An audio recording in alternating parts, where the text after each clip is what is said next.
So my brain is really. Okay, let's go. Okay, we're good.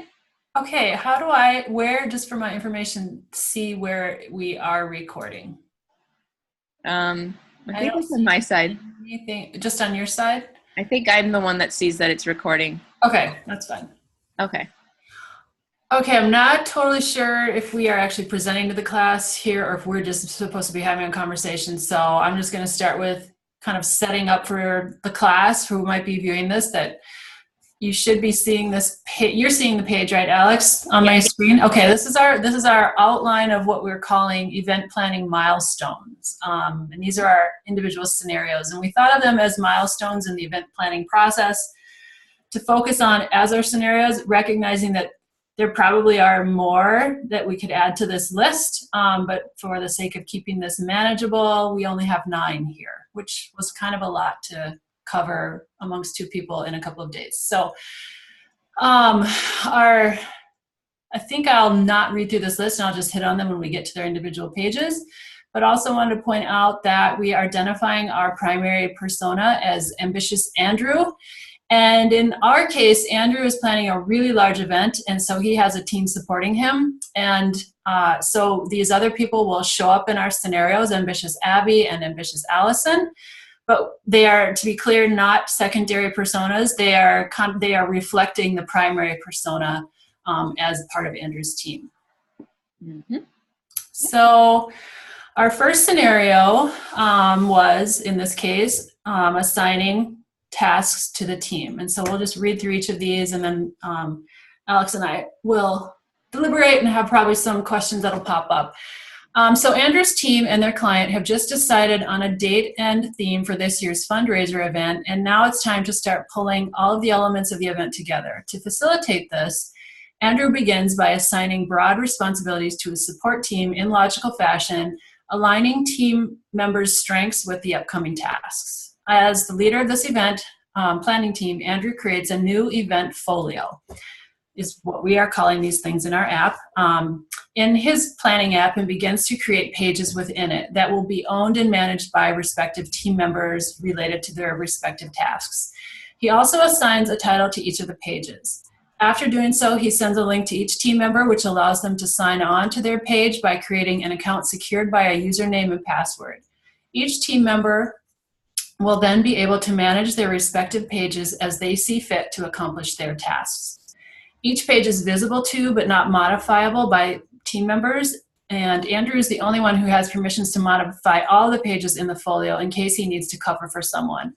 Once everyone that Andrew has assigned has created their account, Andrew receives a notification in the app as well as his email inbox. The team is now off and running. And I should caveat, I think I meant to come back to this because I mentioned it later in one of these first scenarios, that each person can decide whether other team members will have read or write permissions. It's not strictly as strict as stated here. Yep. Okay. So one of the key, after just writing this out for our primary persona, one of the more obvious things that comes to mind is how do we think about this app in terms of for someone who may be planning a smaller event where they aren't needing a big support team to help them accomplish it. In this case, this event will be about 450 to 500 people, so it's really large and will have lots of elements. So that key question is, how does the app suit someone who may be planning a less complex event, which I think we are planning to identify a secondary persona that could reflect that, recognizing that our goal is to have this app be usable by a broad range of people. So, right. So thoughts on that, like how we should talk about that person, our secondary persona being someone who's maybe planning like what? A wedding is still pretty complex, so maybe that's not the right secondary persona. Right. Maybe they can be someone that's just planning like a get-together or an anniversary party or a going away party or something of that nature. Yeah, a reunion or something. Hmm. Well, even well, depending on how big the reunion is, some reunions can get pretty big. Yes, true. In my case, it's like 2 hours and maybe a cake. In mine, it would be like hundreds of people. Right. My family's really, really big.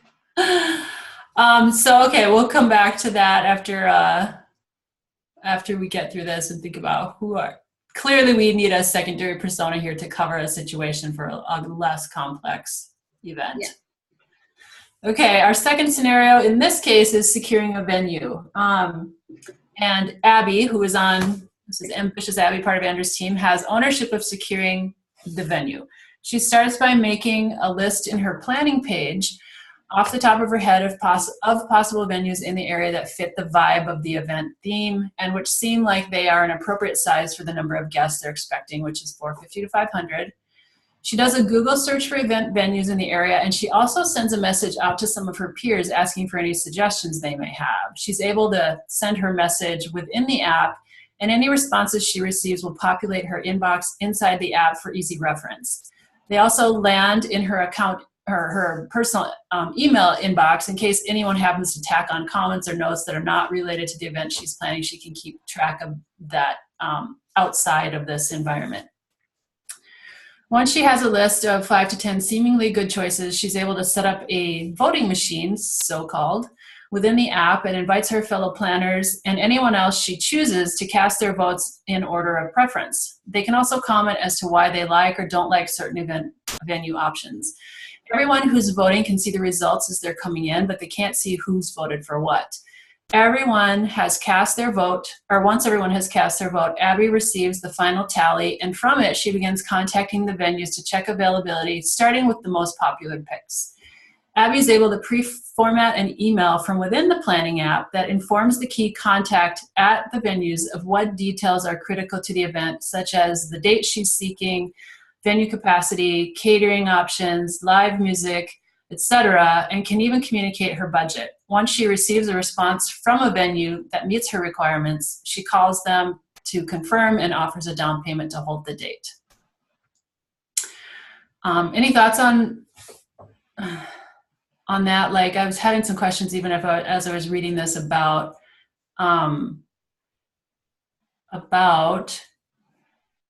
the fact that she leaves the app environment to make a call after she's kind of halfway to getting the information she needs.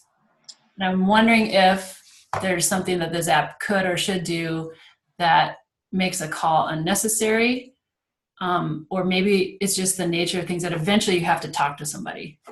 Right. I think it could go either way. In my section, I put for the entertainment part, you can contact the vendor directly via email. So an email prompt would come up. But to have that person-to-person interaction, the only way to do that is by calling them. So maybe within the app, you could have the phone number pop up or have the phone number be like a hot link and call them directly from the app, perhaps? Yeah. I'll just make a quick note to come back to that. Okay. And maybe build that out a little bit more. It's within the app, but it's still kind of taking you out of the app because you're going to have to use your phone to make the phone call. But it's better than leaving the app and coming back to the app. Right. And at least for now, we're capturing, like, we're stuffing everything possible into this app. I'm finding that I can see how perhaps why so many options out there right now are kind of singular aspects of planning, because it feels like building this thing that would do everything is really heavy and going to be a very huge app. It actually reminds me of the I went to South by Southwest in March. Mm-hmm. And their app was extremely heavy with options and all kinds of things in it. And just now while we were talking through all this, it reminded me of that app and how there was so much in it that made it like convoluted and very difficult to actually use. Because it was too much stuff in it? Too much that you could do with it. You can see the itinerary for like every single day, and this event takes place like a week, an entire week of music venues, speakers, keynotes, random entertainment, like pop-ups from different vendors. It was just way too much happening. Interesting. And you would get lost when so the part of the app will allow you to select certain time periods and certain things that you want to see, and then populates a different list for you. But to get to that list, you get it confused with the original itinerary list because they look almost identical. Yeah. It's hard to explain, but it was just too much going on. It's almost like that list that was populated afterwards should have looked totally different from the original itinerary lists. So just curious, did you have access to this only after purchasing your tickets, or could anybody have looked at this very complex app at any time? Anybody could look at that portion of like to make the list of things that you want to see. You could populate that list before actually buying a ticket, because they wanted to allow employers to see what you're planning for before they say, okay, you could purchase a ticket. Yeah. But once you buy the ticket and you're actually in, they have 3 different levels. So there's like a basic level that you just see the music acts. Then they have the mid-level, which is some of the keynote speakers and some of the music apps. And then they have the platinum level, which allows you to see everything that you want to possibly do. Crazy. So Yeah. I personally never used anything like that before. So yeah, imagining even this has been kind of difficult. So one key question I had on this when thinking about this scenario is what needs to be considered so that third-party users of the app find it intuitive. So for example, those who are receiving a request for like recommendations for a planner that are not part of the planning process, or sending a request for an estimate to a potential vendor. I don't have the answer to this, but something to think about. And then therefore, either another secondary, I don't know if we get into talking about tertiary level users, but considering what they receive is simple enough that they can effectively answer the request that's being, for the information that they're being asked for. So right. I'll have to think about that a little bit. And so for number 3 scenario, coordinating key vendors, Ambitious Abby also has responsibility for coordinating catering and table settings, decorations and lighting, and the vendor who will set up and facilitate all the AV needs both before and during the event. She manages each of these areas on separate pages of the folio, which necessitates her needing to add a couple of pages that Andrew hadn't thought of when initiating the project's folio. Her catering and table setting page and process is very similar to the venue details page and process mentioned before. She starts by researching high quality caterers and creating a list of whom she'll send a formatted email that outlines her needs. When she requests in response from the caterers, she contacts what she requests in response from the caterers she contacts will be a proposal that includes details on how they can meet her needs as well as an estimate. Abby will sift through these proposals and estimates, likely 3 or 4 of them, and propose her top choices to her planning team via notification in the app. Her team members will offer their feedback or make suggestions also via the app. Abby has a preferred resource for decorations and lighting who always does an amazing job. So she will use a similar approach as to catering, but her communication with the decorations vendor is less geared for seeking input from the vendor and more geared toward telling them what she'll need. She knows they'll put something awesome together, so her next step with them is simply to set up a meeting time to review their proposed ideas. She sends her meeting request via the app, which allows her team members to see that the meeting is pending, so they kind of know what's going on. But first, before meeting with the vendor, she'll get their formal estimate so she can ensure there are no red flags. She requests this via email, which is generated from within the app, and stores the document in her planning page while inputting the number into the app's budget tracking tool. The AV vendor is recommended by her decorations and lighting vendor because they work together a lot. She trusts this recommendation, so her process for them is simple. She requests their estimate, files it in her page, and inputs the cost in the budget tracking tool. Right. I think for a secondary and third party user, they may not need to have the input of others. So in this case, they wouldn't need to notify their team members or anything. And it would make it, that little section of that part of the app may not necessarily have to show up if it's just a singular user planning the event. Oh, right. So then in that case, how would we say that this tool is helpful to those people as well, only because it allows them to track their budget and allows them to track where they are in their coordination of the key planning of the event. Yeah.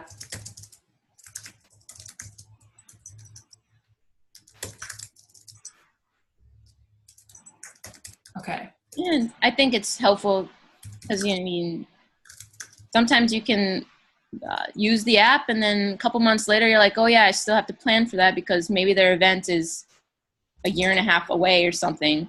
Right. They want to go back and see where they left off. Totally. Mm-hmm. Okay, good point. Scenario number 4, managing invites, registration, and ticketing. This is Ambitious Allison's area. She starts by working with a designer to create a graphic that's an event invite.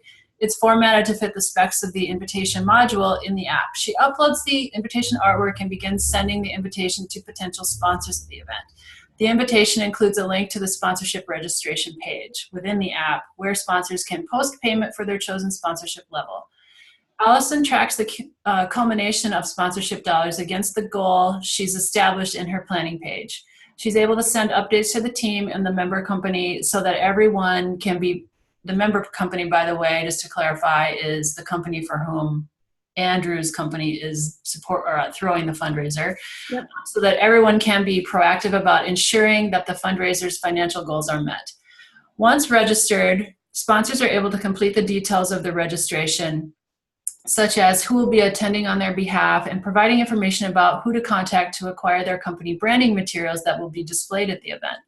Allison receives this information when it becomes available, meaning after the sponsor completes the registration process, and is able to update her attendees list, which is shared with her decorations contact so that they may execute sponsorship signage. So it helps kind of make that process fluid. And she's still the middleman, but stuff is still moving even without her having to press a button, so to speak. Right. Allison receives confirmation that this information has been received by the decorations vendor. Decorations vendor. Wait a minute. Did I miss why she's using a decorations vendor for managing the invites? Oops. Wait. Oh, because the decorations vendor in this case needs to know which sponsors have signed up. Okay. And there's the ability for the decorations vendor to more directly, more fluidly receive their branding materials because the decorations vendor will be placing signage at the event. I think there's a gap here in terms of where that signage is, where the oversight of creating that signage is happening. Right. And whether or not maybe I was originally thinking the decorations vendor has capabilities. If the decorations vendor is also the person setting up the tables, like decorations for the tables, let's say necessarily. Yeah. Depends on how it's worked out. They will need to know how many people have actually signed up for the event. So then that's where they can figure out where that link happens, I think. Yeah. Yes. Because in my mind, decorations could be flowers, decorations could be Yes. a whole slew of things. Yep. Right. So there's that aspect of decorations, and there's also just the planning of, because these people, if I wasn't making this clear, people that are sponsoring, they want to see their brand name, their logo showing up in this venue at the event. So their signage kind of becomes part of the decorations. Right. Okay. Where I was going with that, but So then for a secondary and third party type of user of this app in this section, if we take that down a little bit, this could also be this managing of invites and registration. Maybe they're not ticketing anything, but that allows them to have a running total of the participants that are coming to whatever event it ends up being. yeah, head count. And sorry, it smells like smoke in here. Oh dear. I hope someone's just burning something. So then it allows them to have their vendors that they've selected know the amount of people that are coming. And again, that manages, like, for example, if it's flowers or plates of food, how many chairs they might need, Yeah. things of that nature. Yeah. Maybe they'll need less tables. Who knows? Right. Okay, got it. And it'd actually be kind of cool if like those vendors had access to like this viewing portal somehow. I don't know. Or maybe it just sends out an updated email to them. I don't know how it would work, but Yeah, I think that's a big question in terms of who, like how public the app is for how many layers out of people involved get access to the information that's in the app, because some of it and figuring out which parts are too sensitive for the whole world to see. Right. Okay. So, okay, I'm sharing my screen here. I need to stop sharing. Okay. So I guess I'm going to share my screen. 1 second. Let's see if I do this right. Oh, cool. Just do this. Let me make this bigger. Okay, so in this section, we have plan the entertainment or planning entertainment. I spelled terribly, sorry. I'm just constant thought when I write. I know. Okay, so in this scenario, Andrew opens his app and proceeds to the entertainment button or widget. Within this part of the app, he sees a list that's a list of general entertainment needs, and then Andrew knows he can add more or subtract if needed. Under each type of entertainment, there are suggestions of acts that he can contact nearby. So this thinking goes along the lines of contacting people that are local versus contacting people that are in other states, although he could probably have that option as well if he wanted. Each entertainment vendor has a phone number, address, and website listed. Once a few are selected, a list begins to populate, which then shows you a range of costs associated with them and a total cost overall. He then sends them a request for proposal with his needs. Vendor can respond back, and then Andrew can decide to place a booking, which will show up as a button he clicks to confirm the vendor or that vendor. This part of the app allows Andrew the ability to quickly estimate a ballpark cost as well as book the entertainment he needs. Something just off the top that's occurring to me, where these budgets are concerned and large down payments or checks are concerned, that app may have to have the capability of e-signature verification.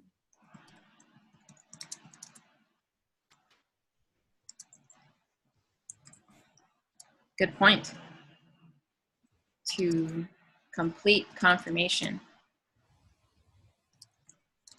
And set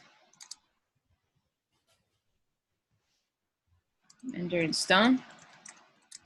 Kind of something like that. Yeah. Okay. Do you think this particular area has, do you think it needs to be thought of more, I'm going to say, simplistically for the person planning the smaller event? Or I'm having a hard time like imagining that this would be that much different for a secondary user. Maybe it requires less customization for a secondary user. Yeah, I think so. I think because this would be something that everybody would find helpful. Mm-hmm. And it's a pretty straightforward process. Yep. And the searchability, you've already kind of mentioned, you can kind of filter your search needs, whether they be local or maybe national. Mm-hmm. So that all seems pretty straightforward and intuitive on all levels, I think. Intuitive.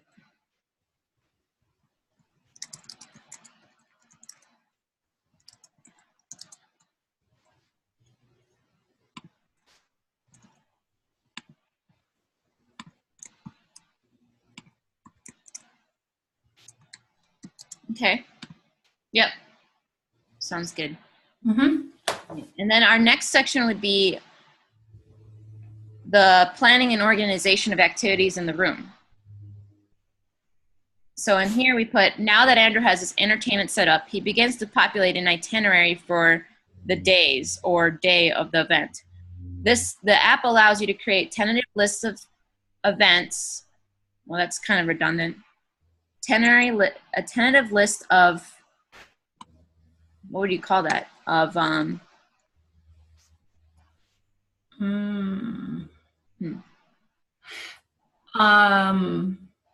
activities. Yeah. For the day. Andrew simply drags and drops selected entertainment into time slots. Andrew then begins to write in other non-entertainment needs. For example, live auction begins here and ends at another time. And once his itinerary is written up, he can open up this part of the app to his team for corrections and revisions. Each team member is assigned a color that will show up in the areas corrected or suggestions within the app. This portion of the app can be live updated within the team to allow for real-time collaboration. I'm really sorry, thinking and rereading a little bit. So really this, oh, sorry, I was forgetting what the headline of this one was. Yes, plan organization of activities in the room. Yes. I think that sounds good. I think that also is pretty universal. Mm-hmm. I think that this could be used for B and C users in that even though some of these events may not be as big, they still might want to have input from like family members or friends or anybody that would be like, well, this is what I'm thinking I want happening throughout the day or throughout the night. And then they'll open it up to somebody else and be like, oh, that's cool, you know, what about this or what about that, etc. Right. Okay. And they could ask their fiance and he'll say, whatever you think, honey. We should just have a button, a gift that says, whatever you say. Give that a yes, dear button.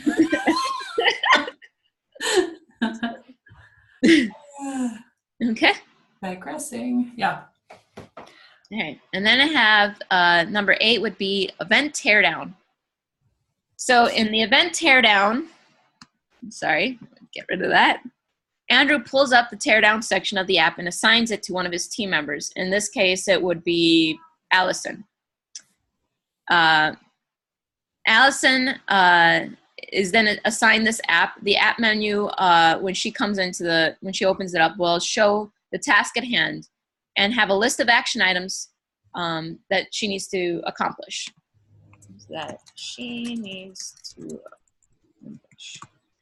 Each action item correlates to the itinerary and entertainment booked for each day or day. I'm assuming this should probably be just a day.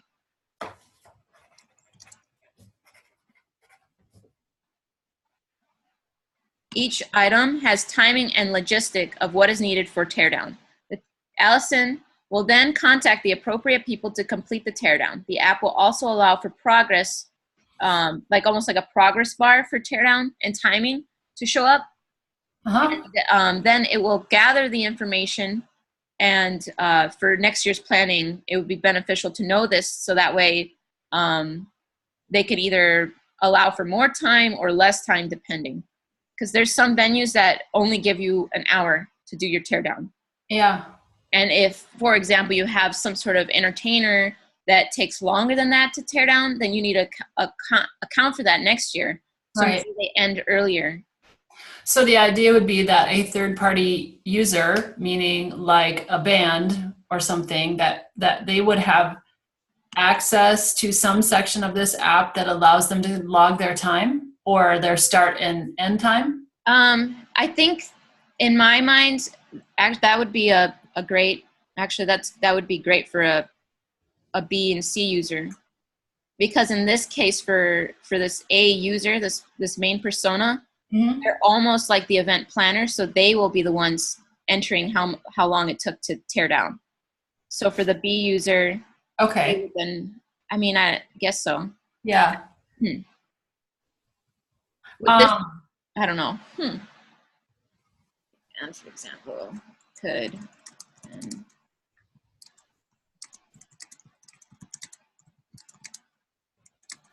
somebody would have to police that a little bit if it was a B or C user, though, because a band, for example, may not have access to this app.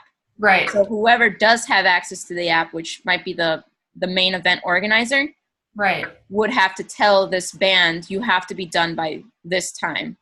Right. Exactly. Or minimally, if it were to be the case that, you might not be able to 100% rely on a third-party user like a band or whoever the entertainment would be going in and logging their time.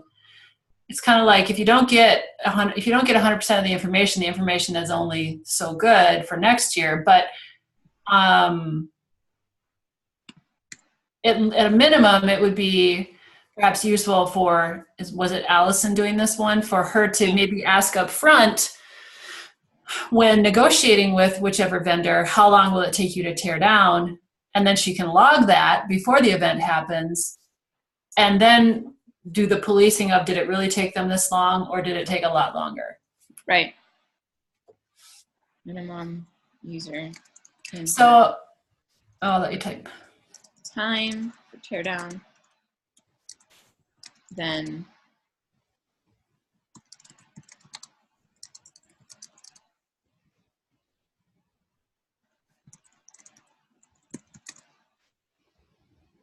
actual timing. I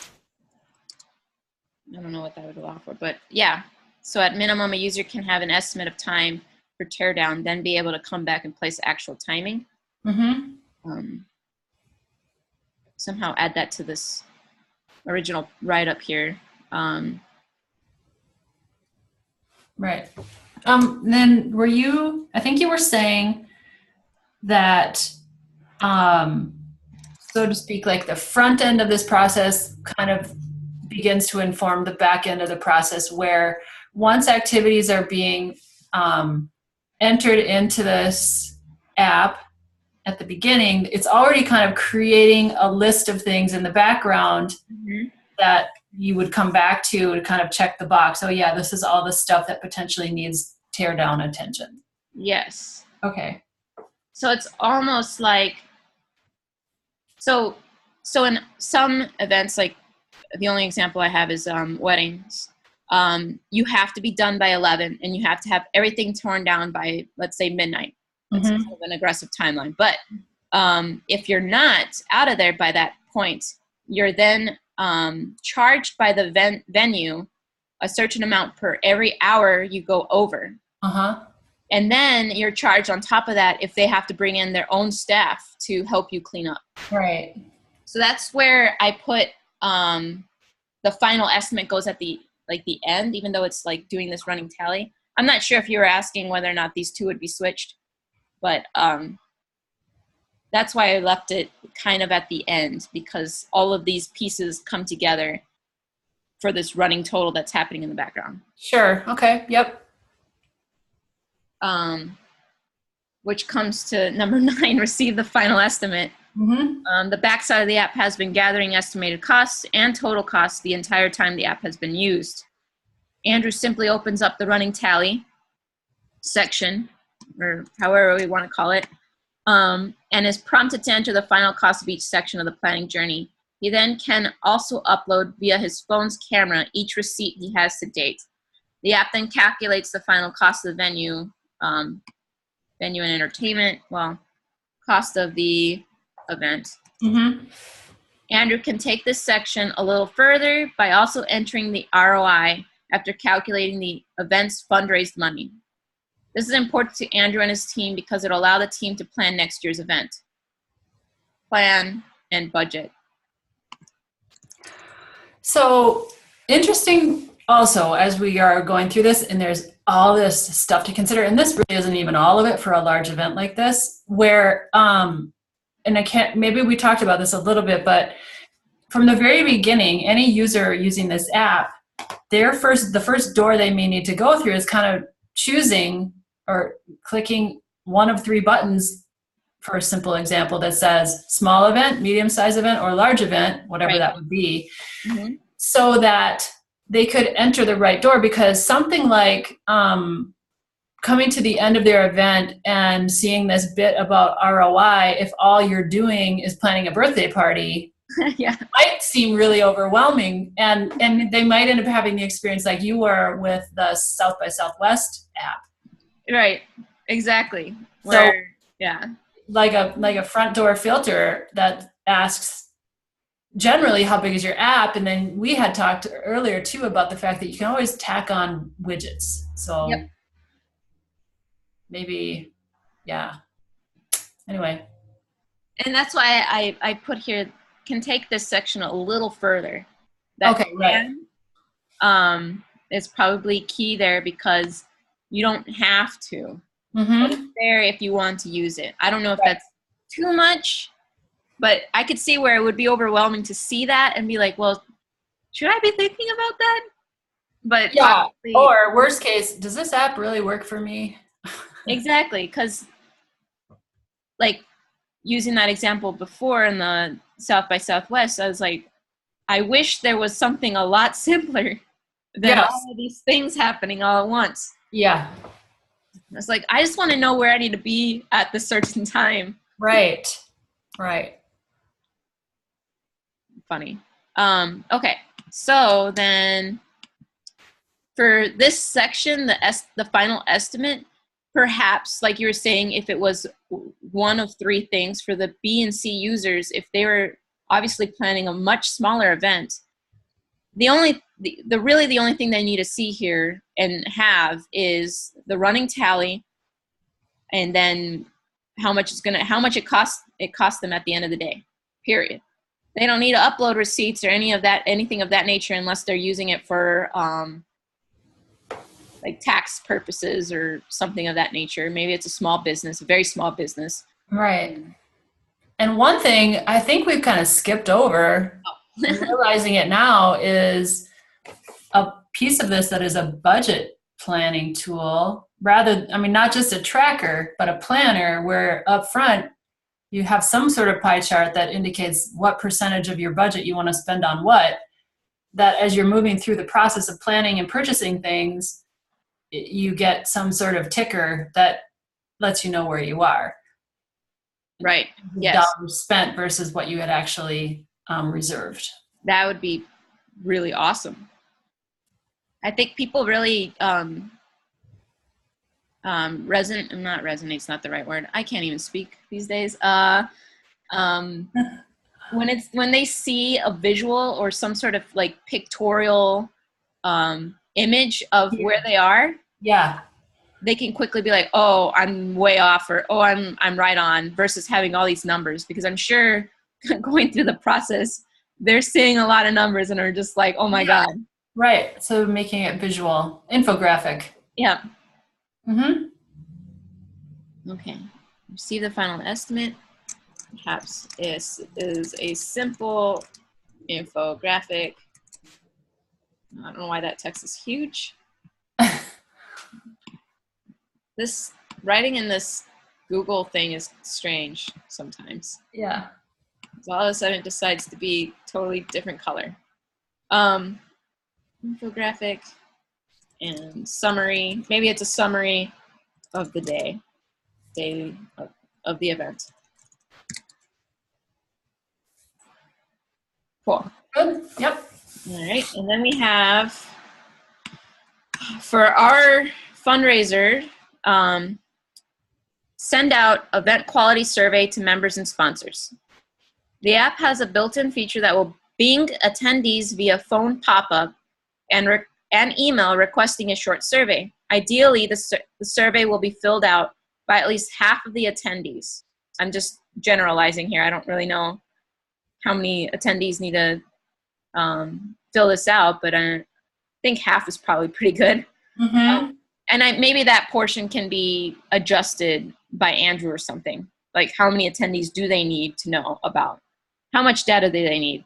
Mm-hmm. Andrew will have the ability to see how many have responded. If the threshold hasn't been met, he will then send out another request, but this time with a small incentive in the form of a small reward. That probably is like, maybe they'll have their name in some sponsorship book or something at the end of the fundraising event. Or maybe they'll have like a percentage off of their ticket when they come back next year. Mm-hmm. The calculations gathered from the survey will populate a satisfaction graph and form that will visually show the team the strengths and weaknesses of the event. Ultimately, this will help planning the event next year. For example, if the food was bad, the particular vendor will show up with a lesser rating within the app. All right. As an example. I think that he may need to establish his criteria and his goalposts, for example. That might be a first step in this part, so that when the results are coming in, there's something to relate them to, so that a good what am I trying to say? A poor, good, or excellent rating, or whatever it would be, there's some calculation that can happen. You know what I'm saying?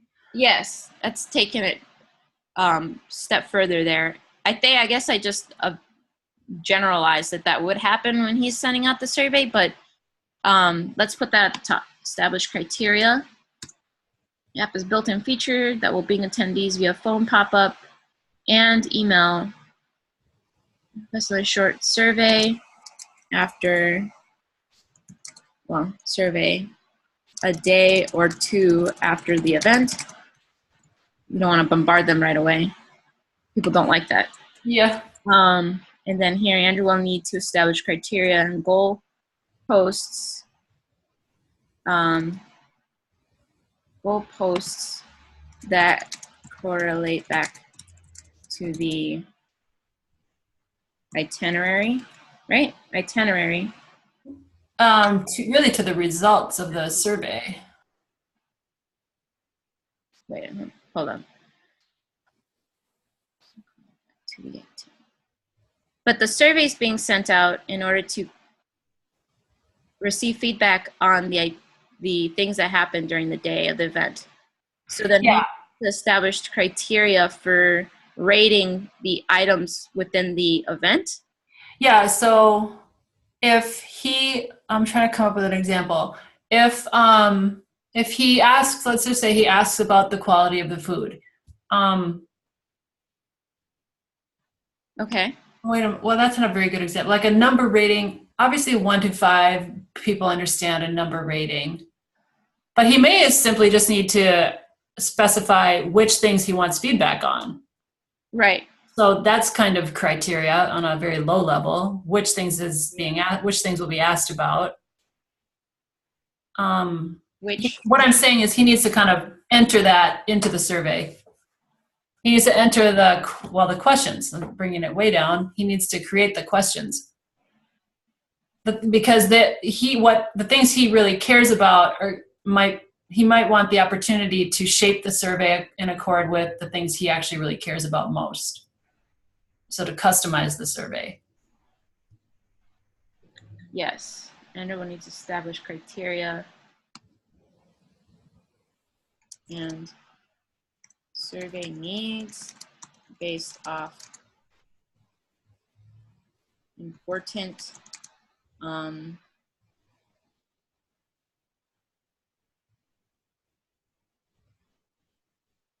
important aspects Mm-hmm. of the event. Yeah. Come back to the business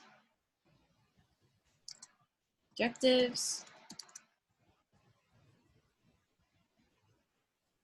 of the fundraiser. Yeah. I mean, it could be several things. I think that's a good example.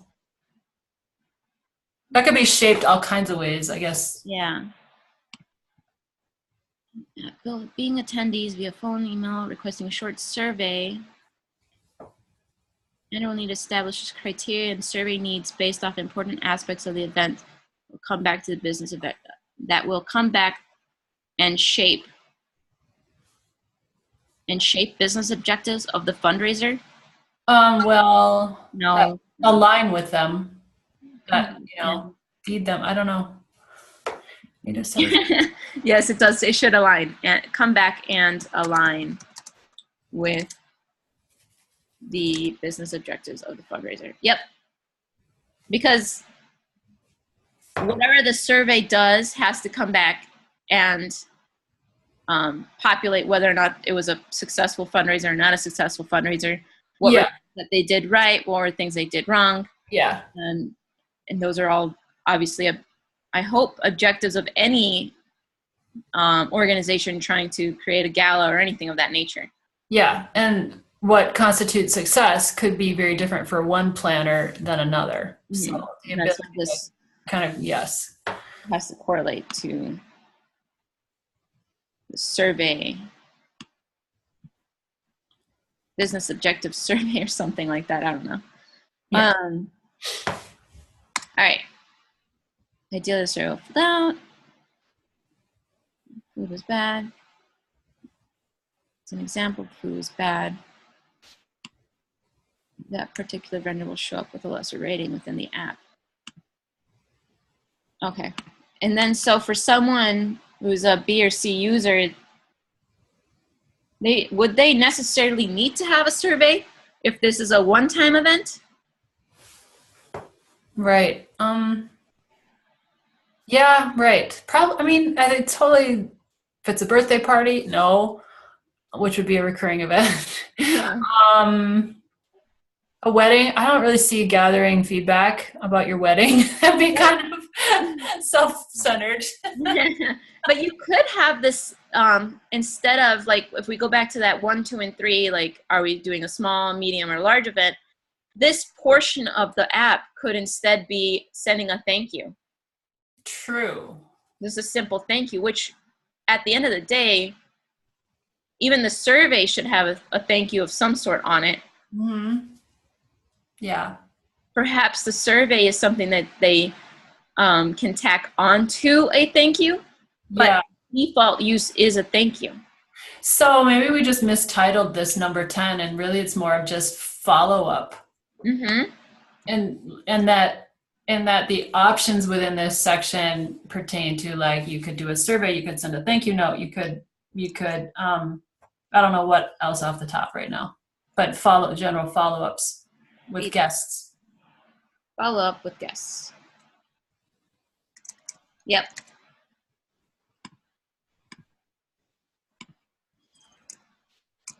thank you menu that can be customized with a greeting or something of some sort. Okay. Yeah. What do you think?